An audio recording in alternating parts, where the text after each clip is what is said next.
My boss had never called me into his office without warning. He'd never looked afraid of anything. But that morning, when he locked the door behind me and pressed a sealed envelope into my hand, his eyes were full of panic. He leaned in so close I could feel his breath and whispered, "Don't open this here. Go home, pack a bag, take your daughter. You have 24 hours. Then he turned away, shoulders rigid, like even one more word might break him. I stood there frozen, gripping the envelope, half convinced it was some bizarre prank or test, but the tremor in his voice told me otherwise. Something had happened. Something serious enough to terrify a man who never flinched. The moment I stepped out of that office, my entire life began to unravel. Before I tell you what was inside that envelope, let me tell you who I am. My name is Natalie Reyes. I'm 29 years old, a single mother living in a small apartment on the south side of Chicago.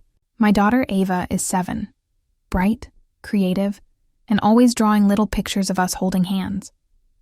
She's the reason I get up every morning, the reason I keep fighting even when I feel like I can't. Life's never been easy. Ava's father walked out when she was still in diapers, saying he wasn't ready to be a parent. Since then, it's been me against the world. 3 jobs, sleepless nights, endless bills. Somehow we survived, and for the first time in years, things were finally starting to look stable. I'd just landed a full-time position as an administrative coordinator at Stratton Financial Group, a private firm in downtown Chicago. The pay wasn't extraordinary, but it was solid. It meant I could send Ava to a decent school, maybe even start saving for the future. My boss, Rowan Blake, was known for his high standards and his cold, mechanical personality. The man ran that office like a machine, but I didn't mind the pressure. It felt good to be trusted with responsibility. I had no reason to fear him. Until that morning, the day started like any other. I woke before sunrise, braided Ava's hair, packed her lunch, and slipped a little note inside like I always did. She asked if we could go out for pancakes that weekend. I promised we would. I didn't know that promise would haunt me later, that it might be the last normal thing I'd ever say to her. The train ride to work was the same as always. Strangers half asleep, scrolling through phones, murmuring about meetings, the rhythmic clatter of the tracks beneath us. I remember looking out at the Chicago skyline and thinking, maybe life is finally turning around. That fleeting peace would be the last calm thought I'd have for a long time. When I arrived at Stratton, something was off. The air felt wrong. The reception area, usually buzzing with chatter and ringing phones, was unnervingly quiet. People whispered in corners. Even the security guards avoided eye contact. 2 unfamiliar men in dark suits stood near the executive elevators, scanning everyone who passed. Their presence sent a chill down my spine. I tried to shake it off and headed to my desk. I had just turned on my computer when my phone rang. It was Mr. Blake's assistant. Her voice was tight.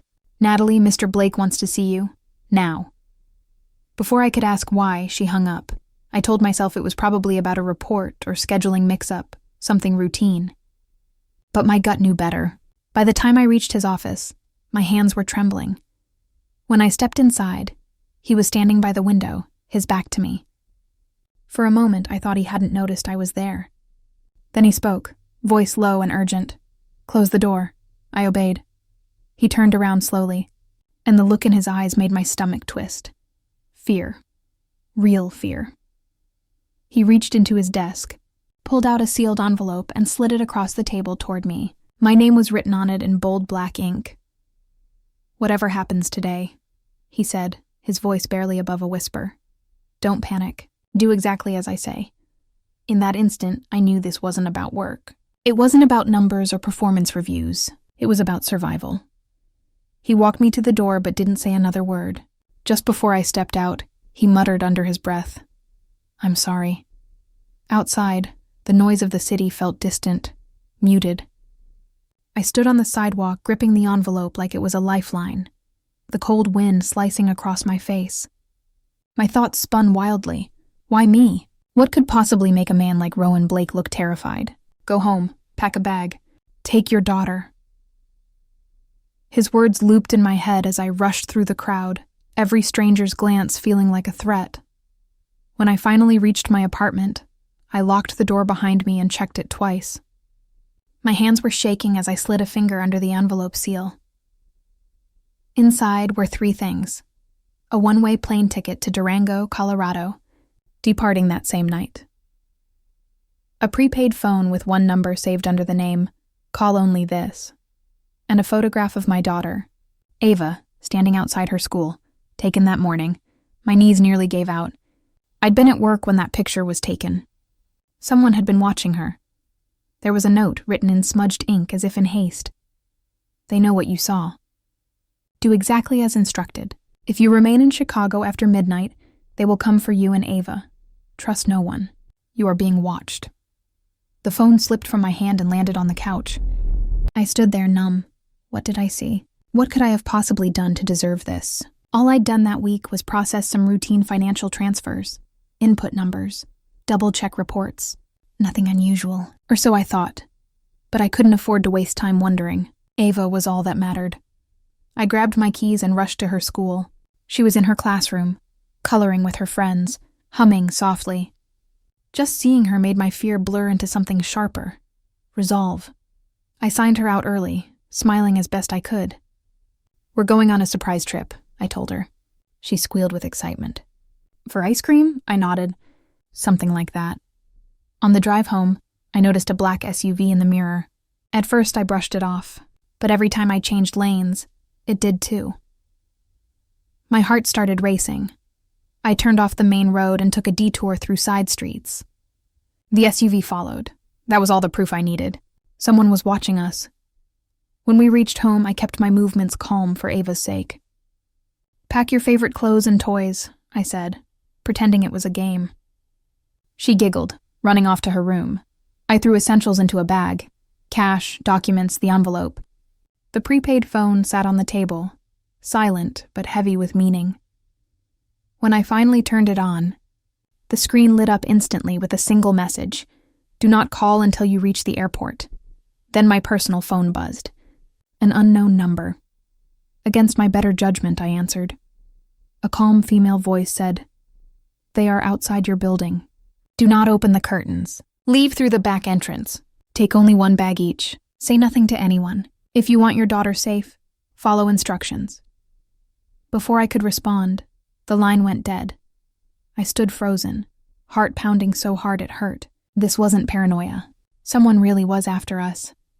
I turned to Ava, forcing a smile.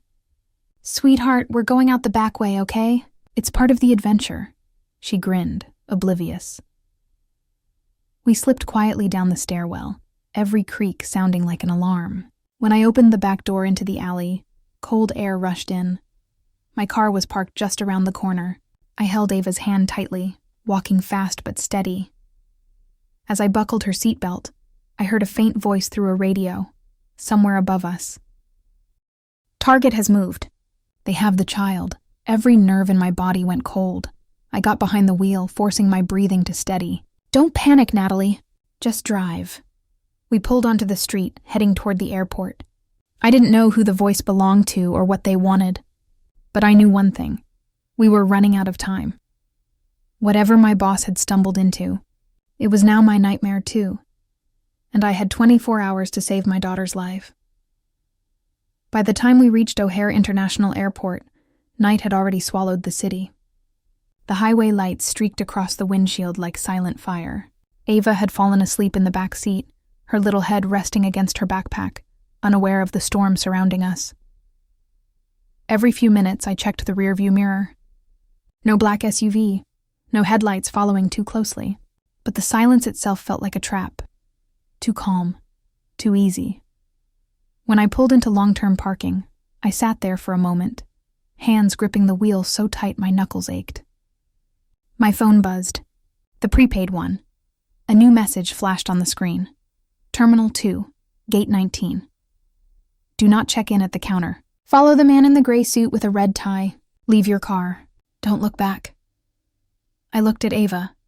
She stirred, mumbling softly in her sleep. My chest tightened. "Baby," I whispered, brushing her hair back. "We're going on a little trip, okay? Keep your teddy close." She nodded sleepily, trusting me completely, because why wouldn't she? To her, this was still a game.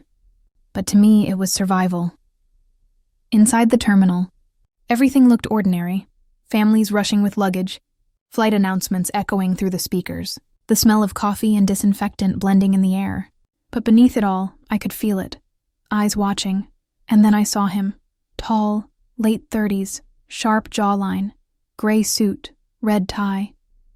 His posture was too precise, his movements too deliberate to be just another traveler. He caught my eye briefly, then turned away as if signaling without words. My instincts screamed to run, but the message had been clear. Follow him. I adjusted Ava's jacket and trailed behind him through the crowd. He never looked back, never spoke, but somehow knew exactly where I was. We passed security checkpoints effortlessly, too effortlessly. No scanning, no ID, no boarding pass. He flashed something small and metallic to the TSA guard, who simply nodded us through like ghosts. Whoever this man was, he had authority. Real authority. Finally, we stopped near Gate 19, where a nearly empty late-night flight to Durango was boarding. He turned to me, voice low and steady. "Ms. Reyes?" I hesitated. "Yes," he gestured toward the boarding lane. "You're on this flight. Seat 14A and 14B. Don't speak to anyone. Don't answer your phone, no matter who calls. When you land, someone will meet you. Who are you?" I asked. He glanced around. "Just someone who's already too involved. Now go." Before I could ask another question, he disappeared into the crowd. I stood there, clutching Ava's hand, heart pounding. Everything felt unreal, like I'd fallen into someone else's nightmare. As we boarded the plane, I half expected someone to stop us, to shout my name. But no one did. We found our seats quietly. Ava pressed her face to the window, fascinated by the blinking runway lights. "Mommy, are we really going somewhere special?" "Yeah," I said softly, forcing a smile. "Somewhere safe." The engines roared, and as the plane lifted off, I stared out at the dark sprawl of Chicago fading beneath us. My home, my life, gone. Halfway through the flight, I finally let myself breathe. I turned off both phones and tucked them deep in my bag. Maybe once we landed, things would start to make sense. But that hope didn't last long. As the plane descended over the Colorado mountains, the captain's voice came through the intercom, oddly strained. "Ladies and gentlemen, due to a technical issue, we'll be landing at a private airstrip outside Durango instead of the main airport. Please remain seated." "A private airstrip?" Passengers murmured nervously, but the flight attendants smiled too easily. Something about their calm made my stomach twist. When we landed, there were no terminal lights, no gates, just a small hangar and 2 black SUVs parked beside it. The air smelled like rain and jet fuel. One of the attendants, a woman with sharp eyes, walked straight to me. "Ms. Reyes, come with us, please." "How do you know my name?" I demanded. She ignored the question, her voice firm. "Bring your daughter, quickly." Ava clutched my hand tighter. I wanted to protest, to scream, but the sight of 2 armed men stepping out of the SUVs silenced me. We were escorted inside the hangar, where a single man stood waiting, mid-40s, rugged face, wearing a black coat dusted with rain. "Ms. Reyes," he said quietly. "I'm Daniel Cross." The name sounded familiar. I frowned. "Who are you?" He studied me carefully before answering. "I used to work with Rowan Blake." My pulse jumped. "My boss?" "Yes." He glanced at Ava, his expression softening briefly. "He trusted me to get you out. But things have changed. The people after you, after him, they're not who you think." "Then who are they?" I asked. He hesitated. "The people funding Stratton Financial aren't just investors. They're moving billions through shell accounts, money tied to government contracts, defense projects, covert operations." Rowan uncovered something that connects them to a black budget program. He didn't tell me what exactly, but his voice dropped. "Whatever it is, it's enough to get anyone killed." My throat went dry. "And he thought I knew something?" Daniel nodded grimly. "You were the last person to access his encrypted drive. You probably didn't even realize it, but they think he gave you the data." I tried to remember. Files, reports, emails. I'd logged into his account once, at his request, to forward a client statement. Could that have been it? I shook my head. I don't have anything. They don't care, Daniel said. They just need to make sure no one can prove what he found. That's why you and your daughter were targeted. Ava tugged at my sleeve, whispering, Mommy, can we go home now? My voice broke. We can't, baby.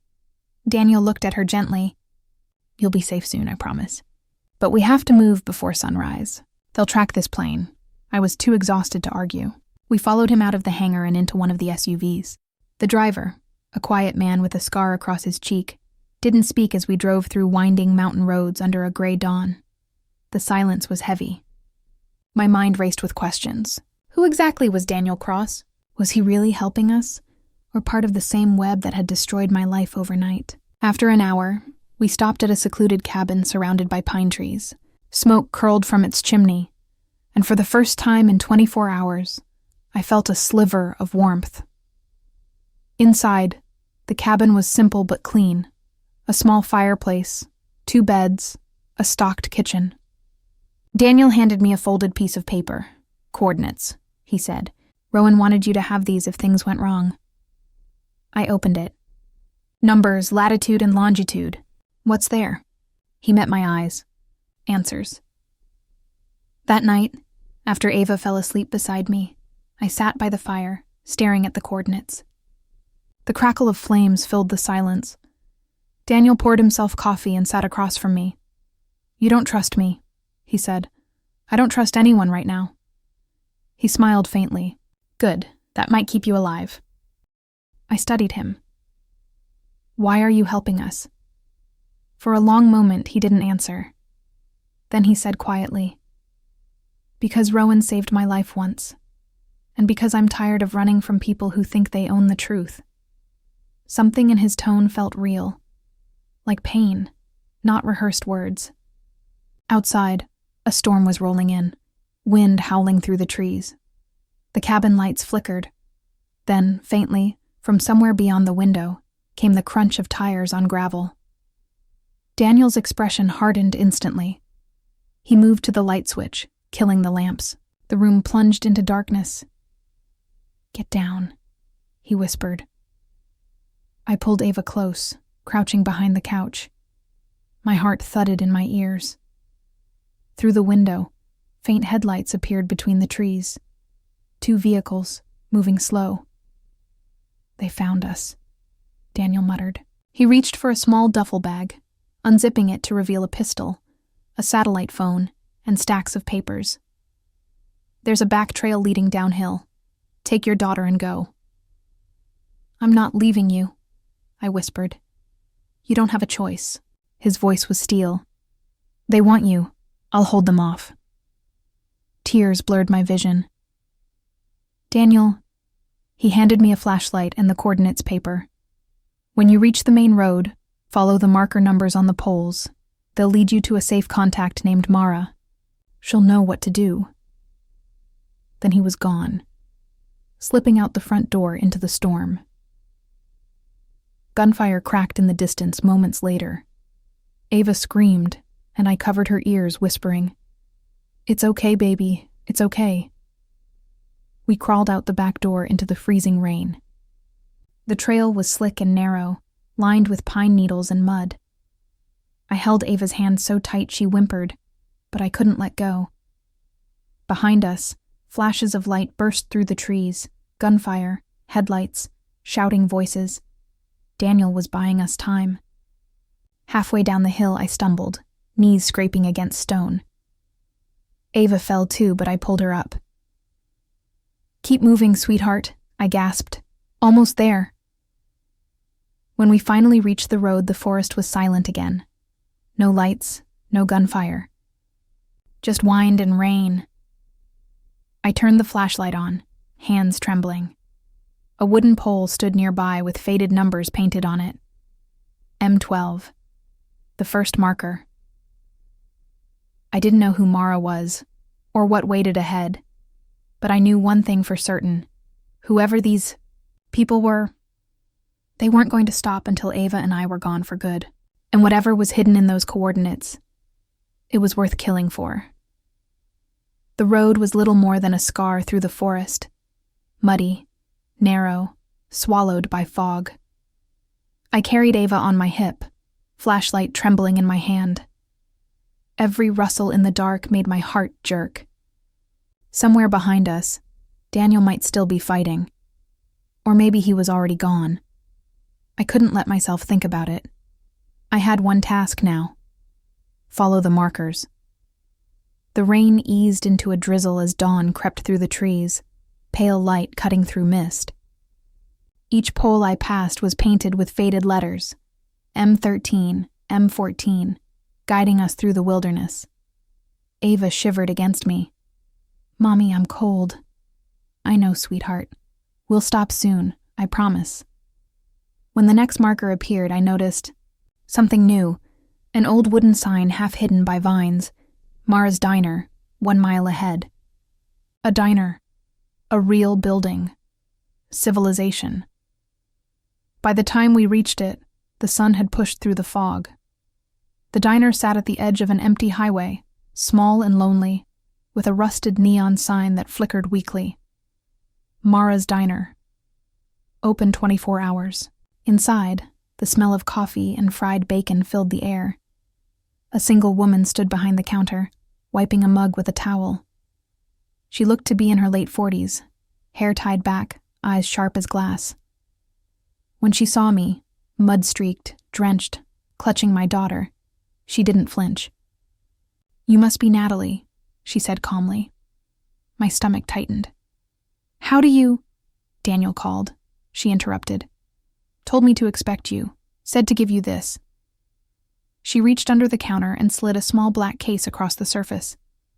It was heavy, metal, with a digital lock. I stared at it, confused. "What is this?" "Something worth killing for," she said simply. "Rowan's final insurance policy." Ava tugged on my sleeve. "Mommy, can we sit?" Mara's expression softened. "There's a room in back. Get her warm. I'll make some breakfast." The kindness in her voice nearly broke me. I guided Ava to a booth near the window and peeled off her wet jacket. She fell asleep moments later, head resting on my lap. When I turned back, Mara was watching me. "Daniel said they'd found you at the cabin," she said. "Did he make it out?" I shook my head slowly. "I don't know." She sighed, pouring 2 cups of coffee. "Then he's either dead or being hunted right now." The words hit hard, but part of me refused to believe it. Daniel didn't strike me as the kind of man who died easily. "What is this?" I asked again, pointing to the case. "What's inside?" Mara leaned forward.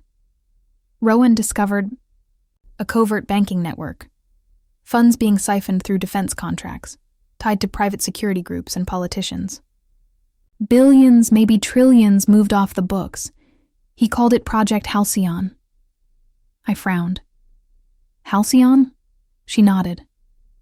Supposedly a classified initiative designed to stabilize foreign economies through covert operations. But it's a front, a laundering system for money used to control governments. My hands trembled around the coffee cup. "And he thought my access could expose it?" "He used your employee login as cover," Mara said. "They think you downloaded his files because your ID appeared in the system before he went missing. But Rowan encrypted everything with biometric access.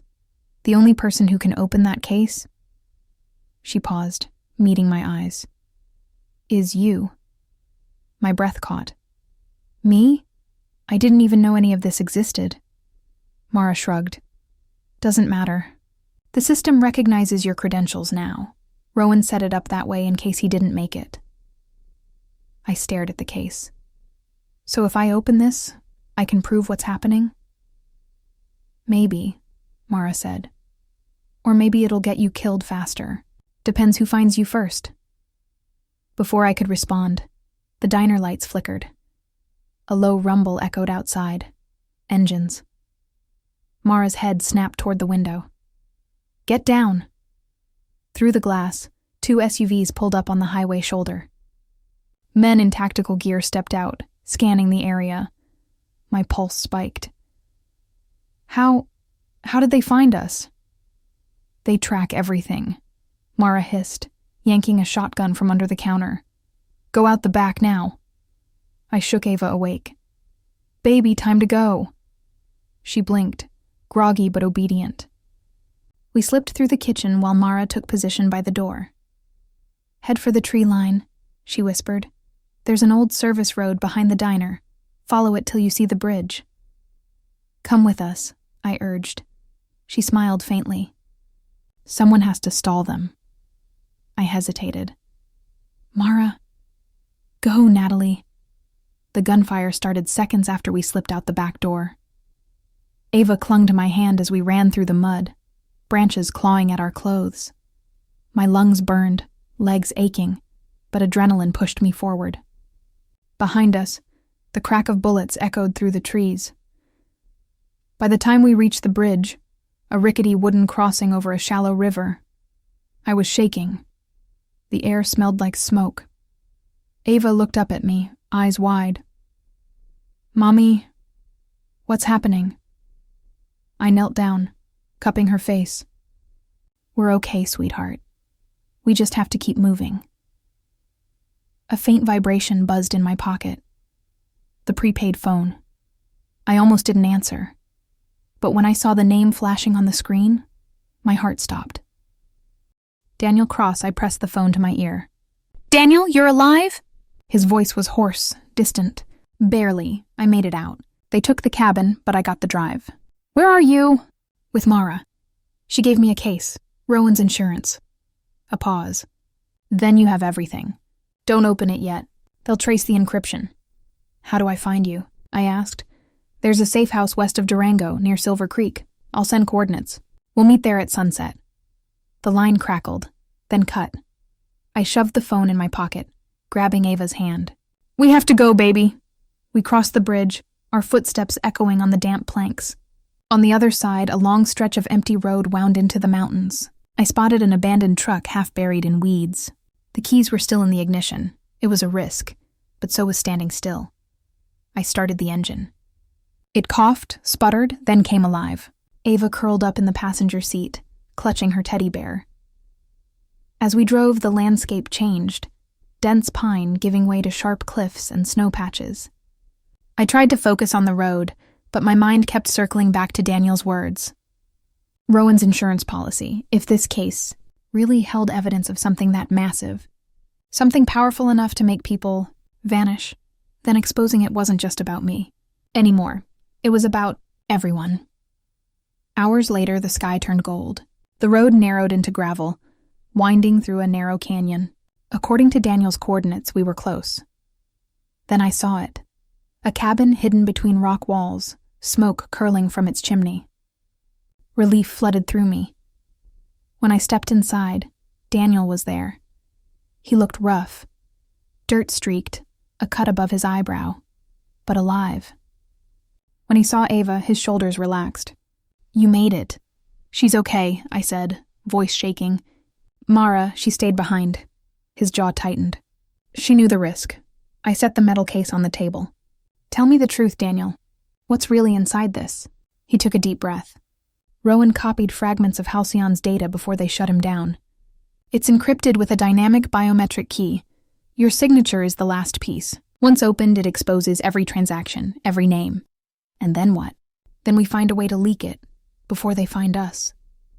I stared at the case, the digital lock blinking softly. If I open it, they'll know. Daniel nodded. They already know. He connected a small device to the case, a portable decryptor. Place your hand here, he said.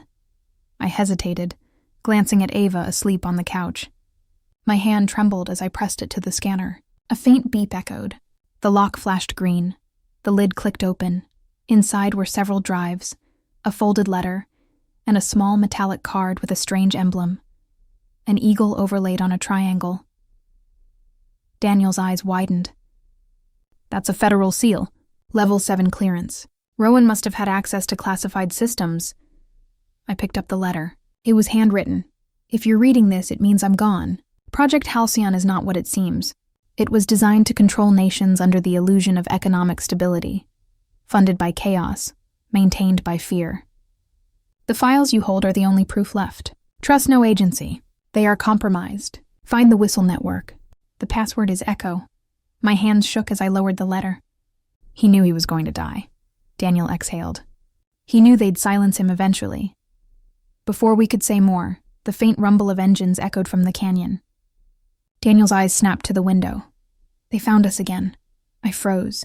How? They're tracking the biometric activation, he said. Opening the case sent a signal. He grabbed a rifle from behind the door and tossed me a small flash drive. Take this. It's the decrypted key. If I don't make it, get Ava to the whistle network. There's a contact in Denver who can help. Name's Ellis Ward. Daniel, no, he cut me off.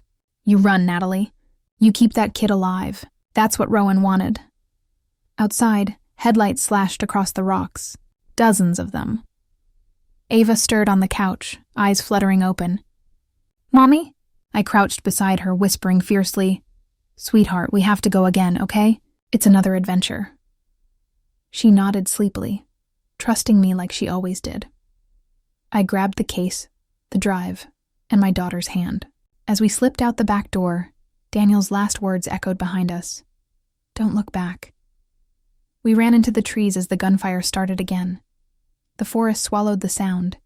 But deep down I knew, this wasn't over. We had the evidence now. But evidence means nothing if no one lives to share it. And as the first explosion ripped through the canyon behind us, lighting the night sky, one truth burned clear in my mind. Whatever Halcyon was, it wasn't just corruption, it was control. And I was now the only one left who could expose it. The morning light crept through the cracks of the bunker door, gray and soft, cutting across the dust floating in the stale air. Natalie sat on the cold floor beside Ava, whose head rested against her lap.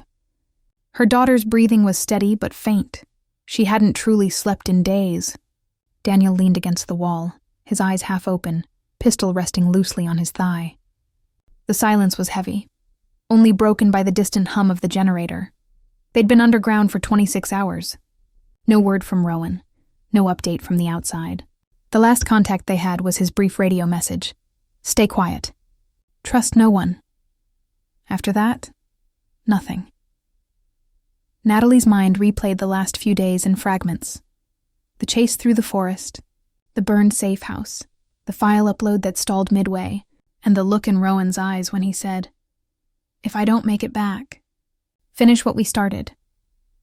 She rubbed the locket around her neck, the one Rowan had slipped into her hand before the chaos. She hadn't opened it yet. Somehow she was afraid of what might be inside. A metallic click broke her trance. Daniel stood up, moving toward the ladder. Power's dying, he murmured. We need to move before we lose contact completely. Natalie nodded but didn't move right away. She looked down at Ava and brushed a loose strand of hair from her forehead. She deserves a life after this, Natalie whispered. Daniel met her eyes. Then let's make sure she gets one. They packed quickly. The laptop, their only proof, was secured in Daniel's backpack. The drive contained every financial record, every intercepted message, every photo that linked Senator Victor Harland and his associates to the global fraud ring that had cost thousands of lives. The file was still encrypted, but Rowan had told her once, When the time comes, the key will find you. When they emerged from the bunker, the forest was silent. The morning mist clung to the trees like smoke. Somewhere in the distance, a helicopter droned, but it was far away. They moved through the undergrowth, staying low, stepping where the shadows were deepest. Hours passed before they reached the dirt road that led to the abandoned town of Hollow Creek, the meeting point Rowan had chosen. The small town looked like a ghost settlement. Houses with shattered windows, rusted swings creaking in the wind, and an old gas station with its sign half fallen. Daniel scanned the area through binoculars. No movement. We're clear. For now. They set up in the gas station's back office, barricading the doors with old shelves. Natalie sat by the window, clutching the locket again. This time she opened it. Inside was a microchip, no bigger than a fingernail. Daniel's eyes widened. That's it, the decryption key. Natalie exhaled shakily. He planned this, even his own death. They powered up the laptop, inserted the chip, and watched as the screen filled with cascading lines of code. Files began to decrypt one by one. Names, accounts, offshore transfers, confidential memos, surveillance footage, even internal government communications. It was everything. Enough to bring the entire network down. But then came the low rumble of engines outside. Daniel killed the lights. They found us. Natalie peeked through the crack in the wall. 3 black SUVs rolled in, headlights cutting through the fog. Armed men stepped out, scanning the area with thermal scopes. Her pulse thundered. "Daniel, what do we do?" He took a deep breath. "We buy time. Upload the files. Don't stop until it's done." He moved to the front door, pistol ready. The first window shattered as bullets tore through the frame. Daniel fired back, hitting one of the attackers. Natalie hunched over the laptop, fingers flying. The progress bar crawled painfully slow, 54%, 61%, 72%. She could hear Daniel shouting over the gunfire, the echo bouncing through the empty street. Then suddenly, silence. She froze. Daniel's voice was gone. "Daniel?" she whispered. No answer. The door burst open. A man stepped in. Tall, wearing tactical gear, his face half hidden under a cap. Victor Harland himself walked in behind him, calm and confident, like a man entering his office rather than a war zone. He looked at Natalie, his tone almost gentle. "Ms. Reyes, you've caused me quite a headache." She glared at him, trembling but defiant. "You destroyed lives, stole billions. You silenced people who tried to stop you." He tilted his head. "Collateral damage, necessary for progress." Natalie shook her head. "You're not progress. You're rot." He smiled faintly. "Upload those files, and you'll condemn your daughter to a life of hiding." "Is that what you want?" Ava stirred behind her, half awake. Natalie's heart cracked, but her fingers never stopped moving. The progress bar hit 94%. Harland sighed. "So be it." He raised his gun. Before he could fire, a shot rang out from the doorway. Harland stumbled, clutching his shoulder. Rowan Blake stood there, bloodied, limping, but alive. "Get away from her," he growled. Chaos erupted. Daniel, somehow still alive, crawled from behind the counter and fired another shot. The attackers fell one by one. Rowan grabbed Natalie's arm, dragging her toward the back exit. "Upload status?" he shouted. "Almost done," she gasped. "Then run!" The 3 of them sprinted out the rear door as the station exploded behind them, fire lighting up the mist like dawn. Natalie clutched Ava close, feeling the shockwave hit her back. They collapsed behind a truck, breathless. Rowan was coughing violently, blood on his lips. "It's uploaded," Natalie whispered. "It's over." Rowan smiled weakly. "Not yet. The truth needs to spread." He handed her a small device, a satellite transmitter. "Press this. It'll broadcast everything to the media networks worldwide. No going back after that." Natalie looked at him, tears in her eyes. "You'll die if we stay here." He gave a faint laugh. "I already did the moment I joined this fight." She pressed the button. The transmitter blinked red, then green. Somewhere miles above them, satellites connected. The files began to flood the world. News stations, encrypted servers, independent journalists. The truth was free. Sirens wailed in the distance. Helicopters circled overhead. But for the first time in months, Natalie felt peace. She turned to Rowan, but his eyes were already closed, a faint smile frozen on his face. Daniel placed a hand on her shoulder. "He did it." Natalie nodded, voice trembling. "No, we did." Days later, the world was on fire, not with war, but with revelation. Screens across continents displayed the scandal. Global corruption exposed.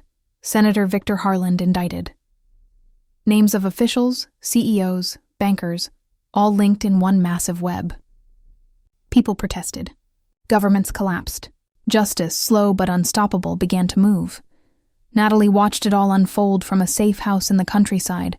Ava was outside, chasing butterflies in the grass, laughter echoing through the wind.